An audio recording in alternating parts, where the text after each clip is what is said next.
Welcome to Application, the TYPO3 Community Podcast. 1, 2. Welcome to Application, the TYPO3 Community Podcast. I'm Jeffrey A. McGuire. You can call me Jam. And this is where we celebrate the TYPO3 community, sharing your stories, talking about your projects and the difference you make in, around, and with TYPO3 CMS. Today on Application, the TYPO3 Community Podcast, I talk with Andri Steiner, the TYPO3 Server Team Lead from Zürich, Switzerland. Andri and I have a lovely chat about his history in TYPO3 since 2002, the slow pace of change in the project in terms of consistency, upgradability, business value, and so on. Since we talked in 2020, there was no avoiding talking about hobbies and food and cooking and music along the way. I found it very interesting to talk with him about the potential future of the project as a more remote or hybrid model. And as he put it, you can't do stuff offline anymore. You're forced to communicate and do everything online. And I think that we can probably get a lot out of that in the future. We get into some server team geekery. He'll tell you what sort of skills you need to bring if you want to join the server team.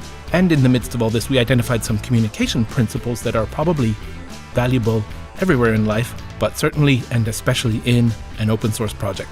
I hope you enjoy listening just as much as I enjoyed talking with Andri to make this episode.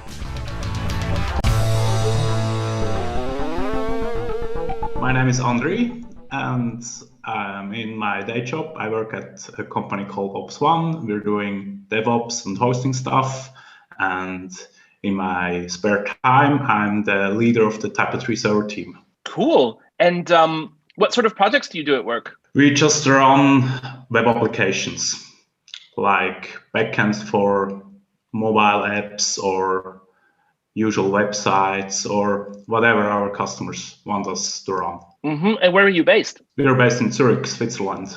How long have you been involved with TYPO3 and how did you find it? I think it was back in 2002 or something like that. I can't remember how I found it. Really? You've always done it since school days? Yes. It was during my apprenticeship. I used to do websites in HTML, and it was just a logical step to follow. And I was very impressed with the system, especially because you were able to render images out of text. That's what catched my eye, because back then you did, for example, the navigation with images because the things like CSS weren't available. We were able to render those things as an image and display it on the website. I remember the good old days of wrangling GIFs in tables. Yeah, exactly. Yeah, so the early 2000s is when lots and lots of people were trying to solve this problem of making the web scale at all, or making websites scale, because copy pasting the menu across more and more HTML pages, and it was exciting. So, but did you have your own CMS? Because a lot of people invented their own before they centered on something. Kind of. I just used server-side includes to put things like the menu, which you use on every site, in a central file, so you don't have to alter it on each file independently. But beside of that, I just went from HTML to TYPO3 back then. Did you try any other systems along the way? Yes, I think I tried like Joomla or something, but I can't remember exactly anymore. I was like, I don't know, 16 or 17 years old back then. So nice. The thing that caught your attention was that you could render images from text. Do you have a first memory of using it, or a first project that then you knew you were hooked? I think I just used it for my own website back then. And I started to do other things for customers, friends, and that's how I got involved. Right. So what version was that? It was when TYPO3 was called TYPO3. The name was changed from TYPO whatever version to TYPO3. I can't remember that one. Aha! Wow, that is the good old days. And I guess you were there when Kaspar came with the extension framework and dropped that in as well. From then until now, what's the coolest project you've built with TYPO3? I remember my very first bigger project, which I did by myself, still during my apprenticeship. And this was for a company who sells posters to put on your wall, like this one behind me. Right. And there you could order your poster online. And I calculated, for example, the margins around the poster, which were used to put it around the wood. And the margin was displayed on the image in line in real time. And when you completed the whole process of ordering your poster, you got an invoice by PDF, by mail, and my customer who prints the poster got the letter to put to the box in PDF. And this was, I don't know, back in 2003 or something, and very sophisticated for this time. Nowadays, it's no problem. And no, that's a very, very cool project. And fun fact, the project is still online and still running with TYPO3. Really? I don't have anything to do with it anymore, but it's still running. And I think some of the code I built back then is still in use. It's got to be in there somewhere. So, wait, what's that site called? Posterkönig.ch. Nice, and it's even in TYPO3 colors. For people whose internet memory doesn't go back that long, for 2003, that was huge. And I challenge people even now to go and create that sort of a system without all the libraries and web services and automatic, processing that you can buy today. My internet career started in about 2005, seriously, and people don't always remember how when we were starting communities in that point, open source communities and writing sites, there wasn't Git, and there certainly wasn't GitHub, and there weren't all these, there weren't the PHP Fig standards. At that time, we had to sort of build everything, and including the community, and decide how a community would work and how contribution works and what does it mean to write a patch. And version control was even controversial to start with. It was the Wild West. And when was the last time you did an FTP upload? I don't know. Because that's what it was, right? Yeah. So that is a really, really cool project. And I think it shows this claim of the enterprise CMS that TYPO3 has had for a long time. Feels really appropriate that it could handle quite sophisticated functionality in a scalable, sustainable way. I guess the other thing that you touched on there is there's some code of yours probably still running around in there. And I've always been quite impressed with the slow rate of careful change in TYPO3, and how you can still upgrade from version 4, if you're still running one of those, all the way through to version 10 right now with some careful work. And it's not impossible, right? And there's not impossible gaps to bridge. And the fact that at least since version 6, it's been quite possible to do upgrades without having to rebuild everything all the time. And the back end, when the decision was made to have the editor focus and make it attractive and functional and helpful for the people who live in it in the back end every day, it stayed really recognizably consistent. And now that it's responsive, it still looks the same, but it works like that. And I think that whole focus on sustainability is really, really impressive with TYPO3. And I know that it helps people sell some projects here and there. But do you have any upgrade stories or long running projects that you're involved with? Yes, well, I don't do TYPO3 projects by myself anymore because I just focus on the hosting and server part. But our customers have several year or even decades long running customers, which they just update or do new stuff. And it's quite impressive. I was in a TYPO3, I think it was version 4.5 backend recently. And then I just realized how much work was put in between version 4.5 and 10. I was quite impressed because you just realize it when you look at something very old and how much the difference is. And back in version 4.5 and back in those days with a lot of projects, it was all developers writing something for developers and not thinking about the people using it. And I think that the biggest change that we've all undergone in these open source projects that are still around is actually thinking of the people who use this stuff and evolving towards making something that's comfortable for the authors and the actual clients. And it's funny to say that because I remember not being a developer and showing up and people were like, what do we talk with you about? You know, why are you here? Your main contribution to TYPO3 currently is running the typo3.org server team. How did you get onto that team? I was just asked by a colleague who was the former team leader. It's Michael Stucki. I was a member for, I don't know, since 2013 or something like that. And Michael just decided to step back a bit beginning of this year and asked me to take over. And so we just switched roles, and I'm the leader now and he's a member. How big is the team? We are 5 people in total. Who else is on the server team with you? It's Michael Stucki, I mentioned before. And then it's Bastian Bringenberg, Stefan Grossbernd, and Andreas Beutel. Talk about what you do regularly for typo3.org. We're basically just running all applications behind typo3.org. It begins with the website itself, and there are about 3 dozen other applications like bug tracker or versioning for code management or forums or whatever service you can imagine. And usually those are open source softwares.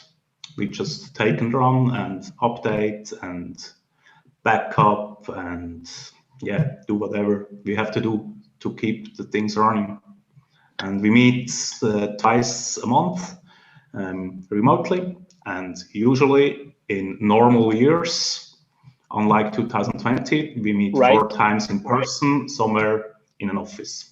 What we could say about the server team is that we're still looking for some members.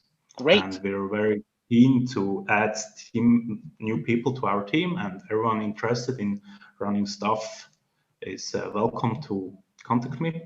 And usually we invite them to a sprint in person so we can get to know them, but as this is not possible at the moment, we would just set up some remote call and whatsoever and introduce them to the project.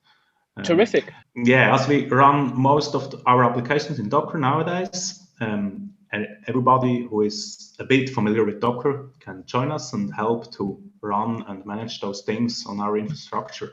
I think the nice thing about Docker containers as well is essentially I can almost practice setting things up and destroying them and moving them around, and it's a lot less consequential than working on like the one running copy that we have. What sort of skills or experience or knowledge should someone have apart from knowing something about Docker? Mostly communication skills and organization skills, because it's very important to communicate with the so-called customers, like other team members or end users of the project. You have to maybe do support to someone who is not able to log into an application, and so you have to communicate with them in maybe English or whatever language they speak and you speak. You have to organize yourself a little bit, because even if I'm the team leader, I'm not the boss in your usual company who will stand behind you and tell you what you have to do. So we usually,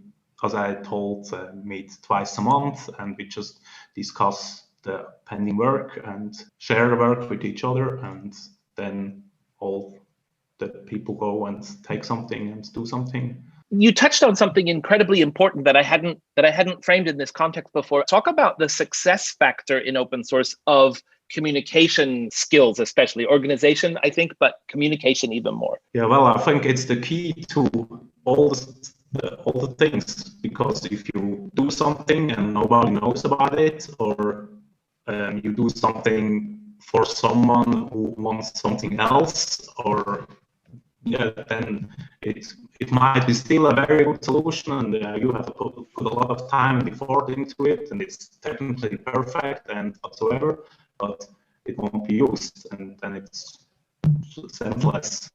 So you have to be aware of what your customers or your friends or whatever you call them need, and you have to do something which fulfills their needs. And even in such a big project as Hack3, there are a lot of teams and a lot of people. There are hundreds of people involved, and you have to talk to them. And there are, for some projects, very a big number of people involved. You have to take into account. For example, we are in a constant process of streamlining our infrastructure, and one of the things we like to get rid of are the old mailing lists.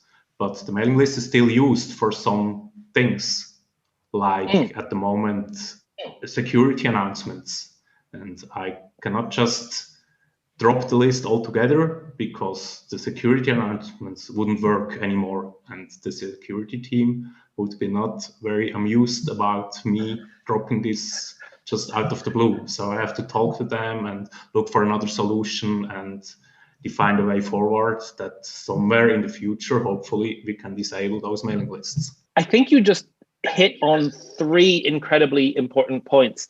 You need to proactively communicate the ideas that you've had, because if they're good ideas, that's the only way that people are going to adopt them and help you with them.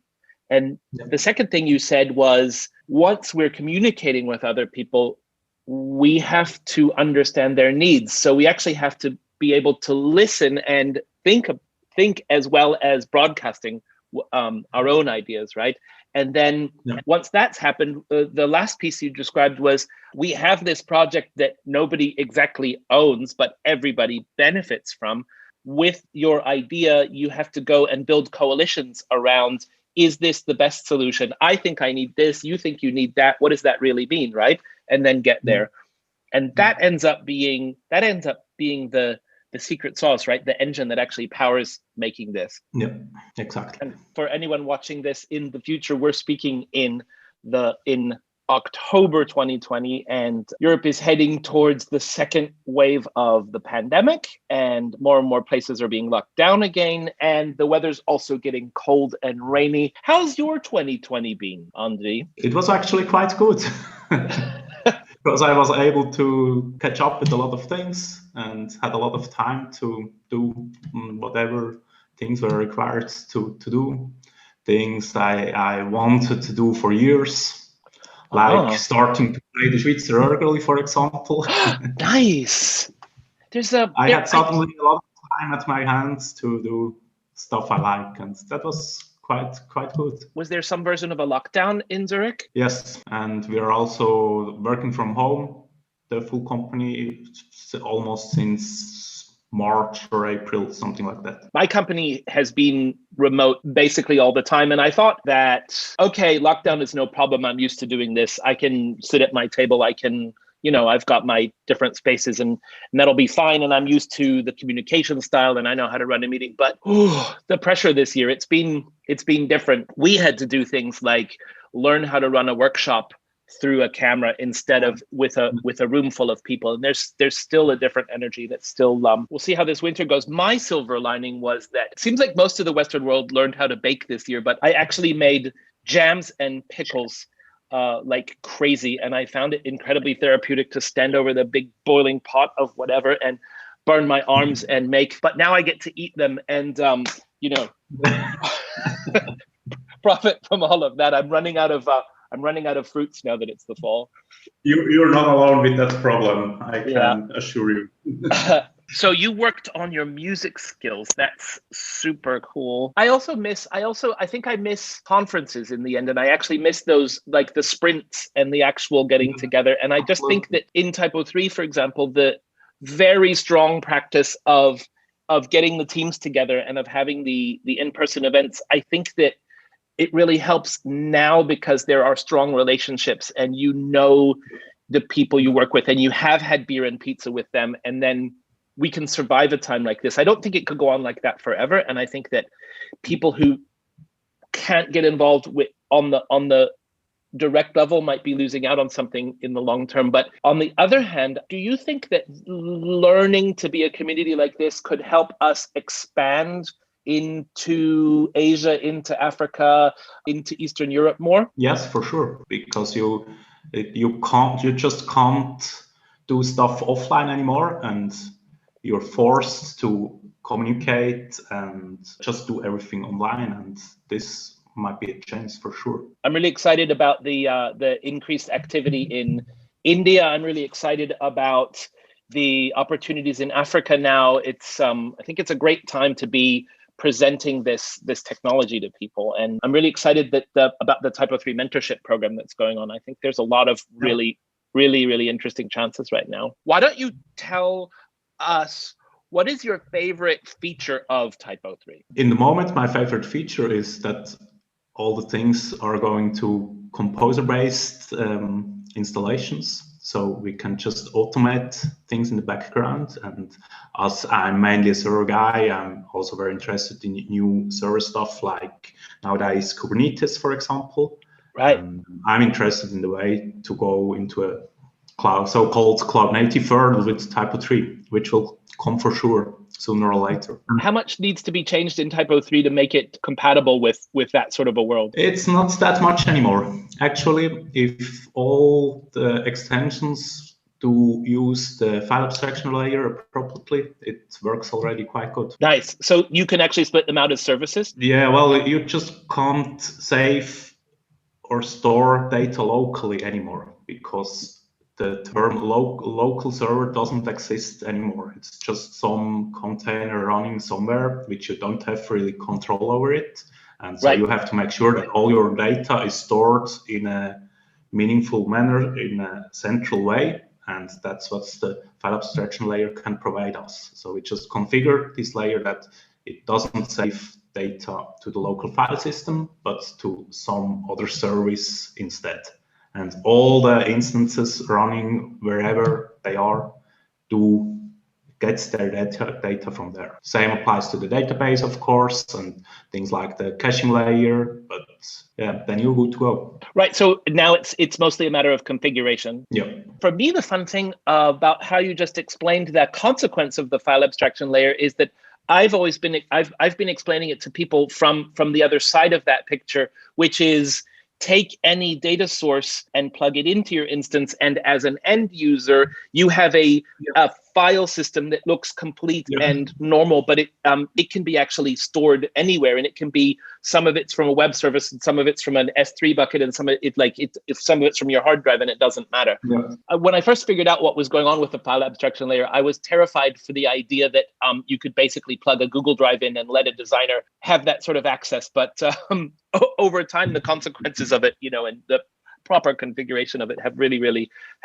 impressed me. How do you see TYPO3 delivering value to clients in the real world? Yes, I think it delivers value to every client who uses it, because otherwise you had to use maybe a closed source system with a lot of licensing costs, or just a system which you could not upgrade this easy, or system which might require much more resources server-wise, which would be much more expensive to run. Or yeah, absolutely. What's a fun fact about TYPO3 that most people wouldn't know? Maybe that it's just such a long-running project, and the fact that you can update the version 3 whatever to version 10 with basically just some minor tweaks. That is definitely a fun fact, and that's definitely yes, an unusual. I'd like to know who you think I should talk with on this thing, and who the community should get to know better.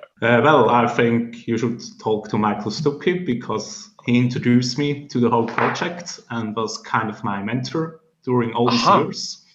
I know him in like 15 years now, and he's a good friend. Was he there when you started using TYPO3? Yes, yeah. See, so you don't remember how you started with it, but I'm going to find out from him. I'm going to see what he has to say. Well, we just met. We just worked at the same company, than just some years later.